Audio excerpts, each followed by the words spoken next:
Good morning, good afternoon, good evening. I hope I've reached you in a positive moment. Now, if you're on this channel, you've probably already realized this is an audio session uploaded as a video onto YouTube. This channel is about all things business. I do not want to be a tool of your procrastination, so I try to keep these videos short and sweet, but there are some longer audio sessions on here for you, if that's what you desire. And if you're coming back, welcome back. And don't forget to like, share, and subscribe. Today we're going to go over some small business terms. Now, I do a lot of commentary, talking, just, shooting the breeze, ranting, covering just stuff that's going on. Last Saturday we went over WOW Airlines and some other stuff. So today we're going to get into our classroom mode and we're going to jump right into these terms. So today we're going to go over, the first one is selling expenses. Selling expenses.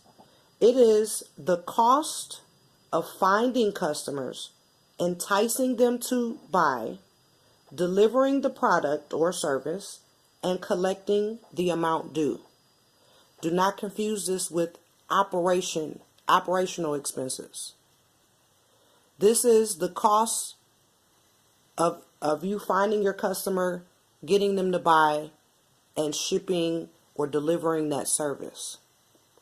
So an example of this would be, you have clothes, you have Facebook ads, you may have little flyers, and then you'll have your postage that you have to ship the product, you have to pay to ship the product, as well as if you have an online site with that accepts credit cards, that your processing fees and everything, the processing fees that it costs you to process the payment from the customer, any banking fees, deposits, early deposits, Square, they'll charge you a certain amount to deposit it early if you'd like, or you deposit it on schedule, no fee. So all of that is factored in. This is how some people lose, because they don't price their product or service correctly. And so every sale, they're literally losing money. So no money is, they're not making any profits. They're even, in some cases they're breaking even, and then in some cases they're losing money because they're not factoring in selling expenses. Okay? So keep that in mind. The next term, sinking fund. And it's like sinking ship, sinking fund. Okay? It is a type of savings fund in which deposits are made regularly to be used later for a specific purpose, such as purchasing equipment or buildings. So if you're starting out, you're small, say you're a cleaning company, and you're just going around doing basic general cleaning, but eventually you want to clean larger facilities. You may want to buy a buffer. You may want to rent storage space for your equipment as well. And so little by little by little, or big by big, whatever, you are putting money back to purchase these things. That is what a sinking fund is. And I just use that example. You can apply that to whatever business that you're in. You may, this is the starting small, thinking big concept. So you're taking money from your profits. You're taking a little money here, but regularly. You see, it said regularly. Deposits made regularly. So say, for instance, you're going to take 15% from each sale, or each time that you perform your service. You're going to take 15% of that money and put it back into your sinking fund. Okay. All right, we're on to 3. We're doing good time too. Threshold company.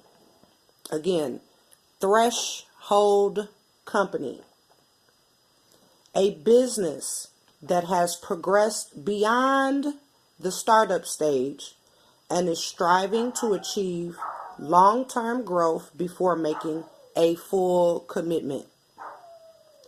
Okay? Some of you may be in that phase.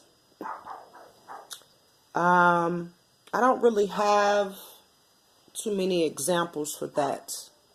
I think that that's pretty self-explanatory. I will link these definitions in the description box, as well as the small business site that I got them from. Now, I literally wrote them down. I like to write. But I'll link them for you. And if there are terms within a definition that you still don't understand, you have to take it upon yourself to go and research that term, come back, reread the definition, and then you'll get a clearer picture now that you know all of the words that are enclosed in here. All right, last. Under capitalization, and I apologize for my dog. I love him. He's telling me that someone is around. He is doing his job perfectly. So, it's sorry for the dog if you can hear that. Under capitalization, let me, I talk fast sometimes. Starting a new business without enough money to carry through the startup phase. It's a frequent cause of new business failure. Okay, so the definition before that was threshold company. So if you're under capitalized, you're not going to get to the threshold part because you didn't make it through the startup phase. You don't have enough money. And this is what we talked about Saturday with WOW Airlines and with the business closings and things like that. Now, it's great that you figure out early, early where you stand. It's great if you know that, right? But a lot of people come into it, they know they don't have enough money, and they still go forward, and they fail. This is what undercapitalization means. So you get in there, you know you don't have enough money to start to carry through your startup. Your startup may be a year. For restaurants, 3 years. You have this point where you're getting in, you're getting your feet wet, you're letting the world know that you're out there. So you have to survive as if you're not going to make any money. You have to operate like there's not going to be any money coming in, but you have to keep your doors open or keep your services available. Okay? So I will link these in the description box, and I hope I can do it like right away. If not, forgive me. Go and look them up on your own. I will, at the very least, I will link the site. Okay, because my phone everything is starting to ding and click, and it's about time for me to, get rolling. But I wanted to dedicate some time to get this out. I know that a lot of people get out here and they want to help. We have to go over these terms. So I understand, some of you are you do what you do. You don't quite know all of the technical this and that and the wordings of this and that. You just know that you know how to do this thing. But it's very important to know the terms associated with business and finance. It's very important. That way, when you're operating and when you're in business meetings and when you're speaking with investors or speaking with potential people that could maybe help you, you can communicate with them effectively where you're trying to go your vision, your mission, all of that. You know, it's difficult to do that when the business vocabulary is limited. So I hope that I've helped you. And like I always say, I hope everything you touch turn to gold. Until next time.